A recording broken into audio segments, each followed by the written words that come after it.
Good morning, senior advisors and advisories. We are here today with some of our former EHS students who are here to impart on us some wisdom of what their senior year kind of looked like and where they are now, and some helpful tips moving forward in our application, decision, acceptance season.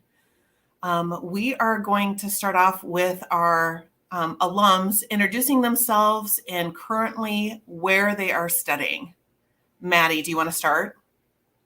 Sure. Hi, I'm Maddie Glarum, and I'm currently a freshman at the University of Wisconsin-Madison. Nick? I'm Nicky Drogo, and I'm a freshman at UCLA. And Lizzie? Hi, I'm Lizzie Pfeiffer. I'm a freshman at TCU, Texas Christian University. And last but not least? I'm Kisha, and I'm a freshman at the University of Pittsburgh. So we are very grateful for you guys to be joining us this morning. Some of you are still at campus, and some of you are back here in Minnesota. So if we could start off with our questions, how did you guys go about selecting your school? And do you have at this time a potential major that you've chosen? I can go first. I chose the University of Pittsburgh because I knew that I wanted to go to dental school after. And so I basically chose all the colleges I applied to that had a good dental school. That's what I based it off of. And then I also saw that Pittsburgh had a guaranteed admissions program to the dental school. And I actually got into that, which was my deciding factor. So my major is pre-dental, but basically it's bio. So you start in biology first and then you move into your program after? it's kind of confusing. Basically, I'm majoring in bio, but like on my transcript, it's pre-dental. Oh, okay. So yeah. I can go next. I kind of applied to like a very wide range of schools, so left my decision kind of till the end, but it was sort of like mental pro and cons lists of like what size school I wanted, like the kind of school spirit environment I wanted, what kind of academic opportunities I was looking for. And I ended up just kind of like finding a good balance for myself at Madison. And I'm also a potential poli-sci major, and Madison has a really great political science program. So that kind of influenced my decision as well. I can go next. Right now I'm studying biomedical engineering, but the major wasn't really a deciding factor. It was just kind of more the general vibe of the school. Like Maddie, I applied to a lot of places and didn't really like have like a dream school or like anything like that in mind. I just think like you just like can kind of like go on the website or like see people who currently go there and just kind of like get the vibe and like, I don't know, see if you want to be kind of like them and if you can see yourself being like them and going down that path, or if you can't. I think that's a good way to just test what school or like what vibe is right for you. Mm-hmm. For me, I applied to schools on all four corners of the United States. I had no idea where I wanted to go. And it really came down to the campus visits. That was really important for me because you can kind of get a feel of the school and also the community and the students who are there as well. So that is ultimately what helped me decide my school. And right now my major is economics. Were you guys, when you were making your decision, because we were in COVID times, Lizzie, you mentioned being able to see the campuses. Were all of you able to go physically to your campuses to see them?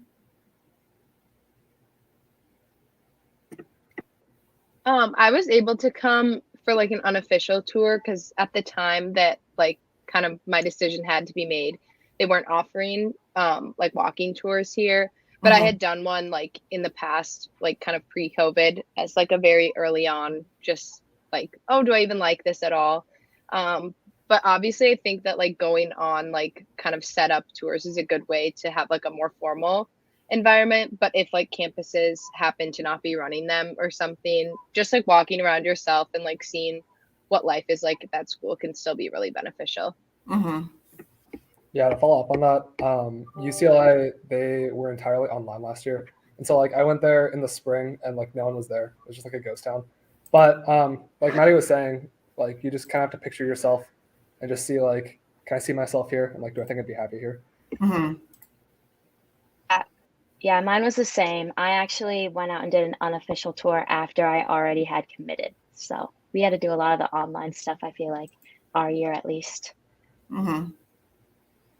And all of you are back in person, all at your institutions. There's no one that's having to do online classes at this time. Mine is like half and half. Some classes are in person, some classes are online. Okay. Everyone else pretty much all in person? Okay. What does a typical weekday look like for you?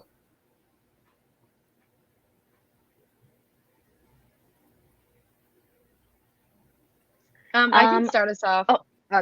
Oh, sorry, Kesha. I was just gonna say a usual weekday has like between 2 or 3 classes, which is definitely different from like high school when you're like sitting in class for, 7 hours in a row. Your schedule is very flexible in college.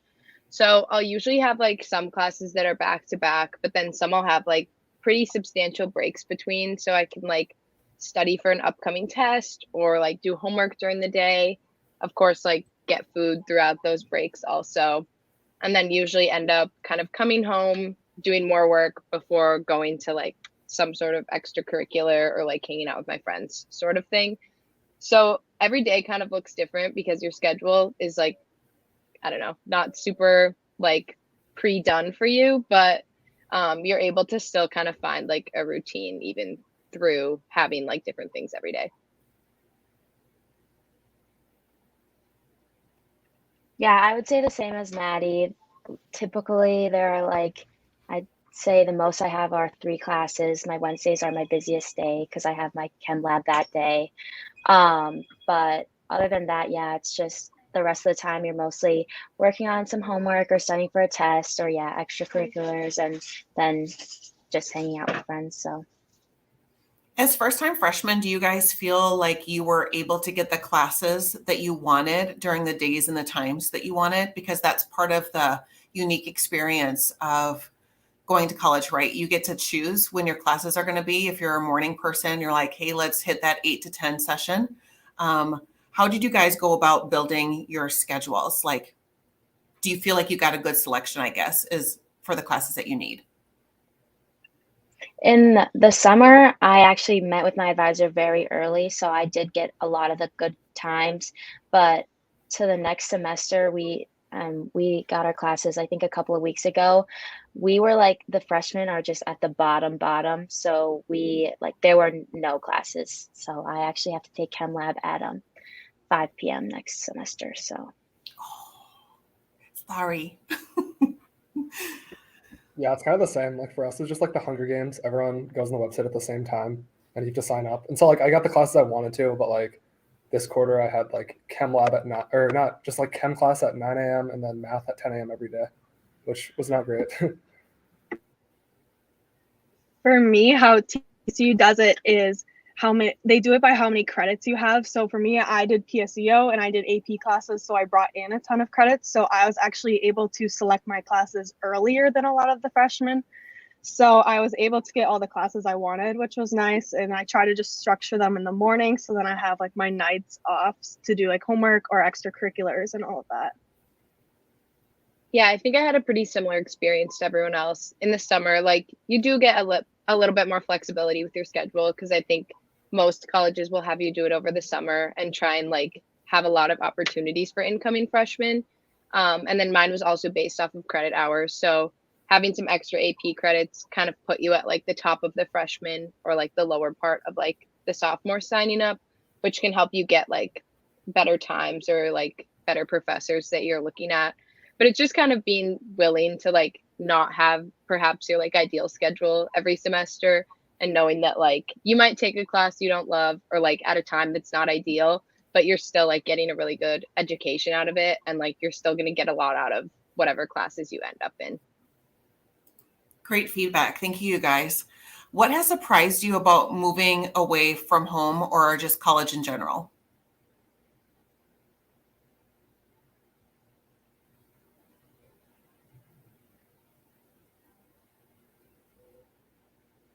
I would say it's like high school was so structured. Like everyone would go to school from like 8:30 to 3:15, and then like we'd all either go to like our sports practices or after school clubs, and then everyone would go home and do your homework. But like college is not like that. Like everyone schedules their time differently. Like some people will get their stuff done in the morning, or maybe they'll sleep in every day and like do all their work at night. So just like figuring out what works best for you and that balance. And then just like with my friends, they all do it differently than me. So just finding time for everything like that, it's kind of hard sometimes, but you learn how to manage it. Yeah, I like, would say the same. Sorry. I would say the same. I just feel like in high school, it was way easier to manage your time, and it wasn't stressful it wasn't as stressful as college is. I came in thinking that I would have all this time in the world and that I was really good at scheduling my time because I was in high school, but it takes a little while to actually get into the groove of things and know what works and what doesn't work. And like one thing that surprised me was that like other people's work and like sleep schedules can be very, very different from yours. Like someone can like go to bed at like 4 a.m. and then get up at like, I don't know, like 8 a.m. and then like, but like they'll still do well and they'll still like finish all their stuff and they'll still be like happy. And so like just because someone's like schedule doesn't look like you, it doesn't mean that like, you know, they're not having as much fun as you, or like they're not doing well and stuff like that. I think I was just surprised about like how independent you're kind of forced to be right away. Kind of like what everyone was saying, where you just like have complete control over your schedule. You also have to balance things that like you might not really be used to doing on your own, like always making sure that you're like doing your laundry every week and like washing your dishes like in the little sinks in the dorms. Like there's just things that kind of add to it that you don't probably do like all the time on your own without like any parents there. So it's just kind of knowing that like there really isn't like much adult supervision, and like you kind of just have to like learn to be independent pretty quickly once getting to college. What's your guys' living situation? Do you have a roommate? And maybe even share, if you do have a roommate, how you were able to acquire one, because I know that there's different apps and all the things out there. So if you guys could share your experience on how that worked. I can go first. I have 2 roommates. So one I picked just like off like those Instagram like college pages. We just like saw each other and then like we reached out and we talked and we're like, oh, like you know, this could work. Like he seems chill. And then the other one was random, and I remember stressing out a little bit about it over the summer because like you hear all these horror stories about roommates and like, but I mean, honestly, people are pretty normal. It's just like the bad ones that you hear about, and so like I don't know, you kind of learn to not stress about it. And so I really like them both and I'm happy. I can go next. I live in a dorm with one roommate, and we met pretty similarly like through the Facebook group, which I think probably any college that you're looking at has one, where like once you're in, you like post a little thing with some pictures and like a little description of yourself, and then you like get reached out to and reach out to people, usually on like Instagram or Snapchat and stuff. And I will say too, like people get so stressed that like you're gonna not have like a great relationship, but the main thing is just like being able to coexist and like find someone that you know you can like share a space with.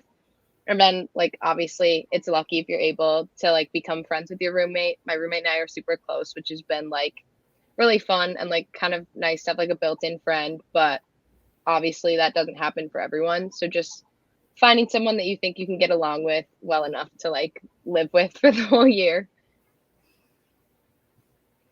Yeah, I also live with one roommate. I met her online as well, but I actually met her through this app called Zeme.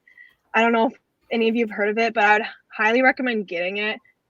So it's basically just where you can like see a bunch of people who are applying the same colleges as you, and you can reach out and talk to them.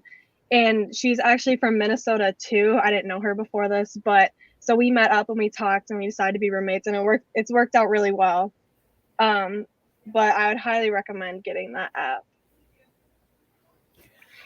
We have a Yeah. question that came in from one of the advisories. It's down at the bottom. What new study habits have you learned in college? I would say that Quizlet was a big thing in high school, and at least for me, I've used it once. I would say that the only thing that really helps you learn the material in college is applying it. And like, I don't know, sometimes I feel like Quizlets are just memorizing it and you're not actually understanding like what it means and the actual like definition in a way. Whereas at least for me, a lot of my tests are application based. So you don't only need to know the definition, you also need to know how it applies to certain things. So I would just say like learning how to apply it to other things, comparing it to other things, and just like concept maps and making sure that you understand how it all connects, at least for me. I think another thing too is like finding a study space that works well for you. Because I know in high school, like everyone would go to like the Starbucks at Jerry's or like a local like coffee shop to try and study. But at least here there's like 15 different libraries, like different coffee shops everywhere. So everyone kind of finds like the place that works best for them. Because when you're studying for hours for a test, it's not always like the most conducive study environment to be in like your little dorm room. So I think it's just like being open to like trying new places to figure out what works best for you.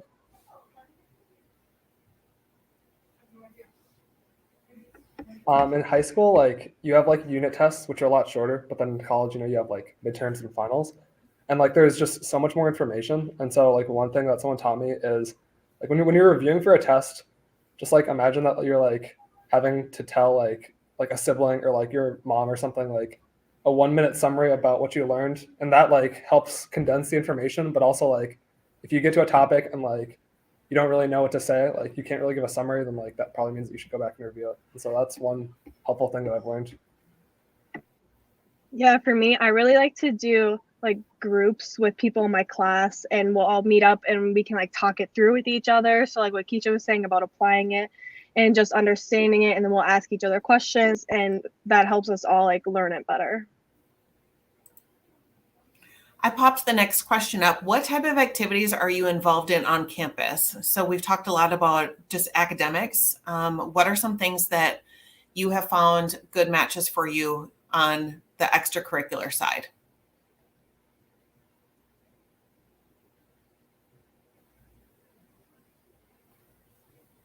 I can start us off on this one. I've been involved with Greek life on campus, which has been like a really great way to kind of have a smaller community, especially since like at least here, like the school is so big. So having some sort of community, no matter what it is like a really good way to kind of make a big school feel smaller.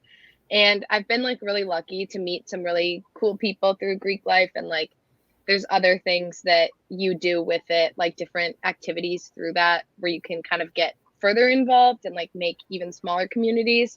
So it's just been a good opportunity to kind of like expand your like circle of friends while at the same time kind of like being with a smaller group of people in a lot of different ways.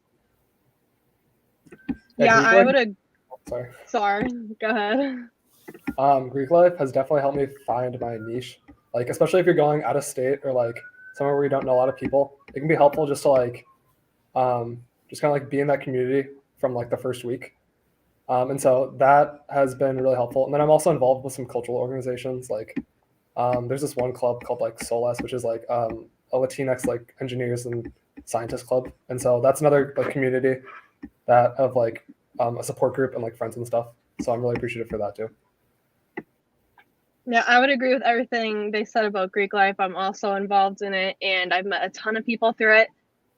Another thing that I'm involved in is I have an on-campus job. So I work for the admissions office at my school, and I actually give tours on campus, which I love doing So that's just a really good way. I kind of have like another niche there, I guess, because it's like 100 of us students who all do it. And so we all get to know each other really well. And it's just a really good way to meet other people while also making some money, which is very helpful. So at Pitt, you actually rush second semester. So I'm gonna rush when I come back after break. But I see that someone asked about what are some other ways to meet people this semester. At least at Pitt, there are a lot of different clubs. I'm guessing there are clubs, so many different clubs at every school.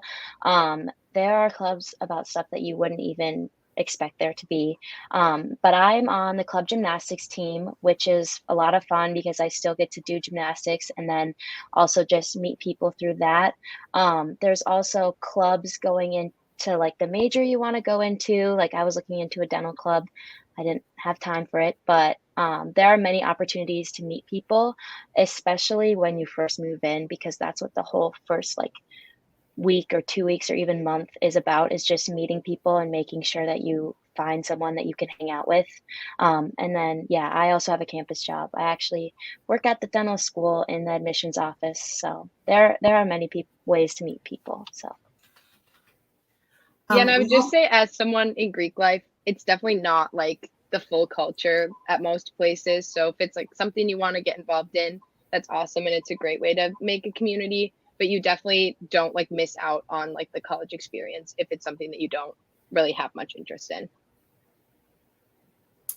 another question that came in, if you guys could talk about campus safety and what that looks like for your individual campuses. I know, like, including my campus, a lot of the campuses that I toured as well, they all have the blue light system. So it's like one, you basically can see a blue light from wherever you're standing in emergency. Also at TCU, we have, well, the police, they're always like patrolling the campus. They're super friendly as well. And then we also have an app that everyone downloads where you can also contact the police, and then you can also call the super cool service. So like if you're out late at night, you can like call these people and they'll come pick you up in like a little golf cart and they'll bring you back to your dorm, so you don't have to be walking around by yourself late at night. Yeah, we also have that like golf cart service. Like, it's like I think they're called walkers or something. But like, if you're out like 1 a.m. whenever, like, sorry, like there can always be someone to like come and walk you home regardless of wherever you are. So that's really nice. And then also like near the dorms, like if you want to go into the dorm, you have to like show your card and like kind of check in. And so it's kind of nice to know that like no one can get into your dorm uninvited. Yeah, we have like basically all the same things. Ours is just like a walking service too called Safe Walk, where you just like text a number and someone's there within like 5 minutes to walk you home. It's usually like two people too, so you like kind of feel like you have like different people to have a conversation with and like feel comfortable on your walk home. I've used it before, like coming home late, and you feel super safe, and it's a good way to like avoid walking home alone at night. And we also have like text updates. This is like very rare, but like if something were to happen on campus where it would maybe be best to like stay inside or like not go to a certain area of campus, they'll like send text reminders that are like, oh, like this happened in this area, just like avoid that place for now. And then they'll send one, 5-10 minutes later saying that like the situation is clear and like you're all good. So it's just nice to kind of know that they're like actively keeping you updated with like anything major happening on campus. So we have just a few minutes left, and I'm going to kind of combine our last question. It's what's your most important advice for incoming freshmen / what's your advice for seniors in making their final decision?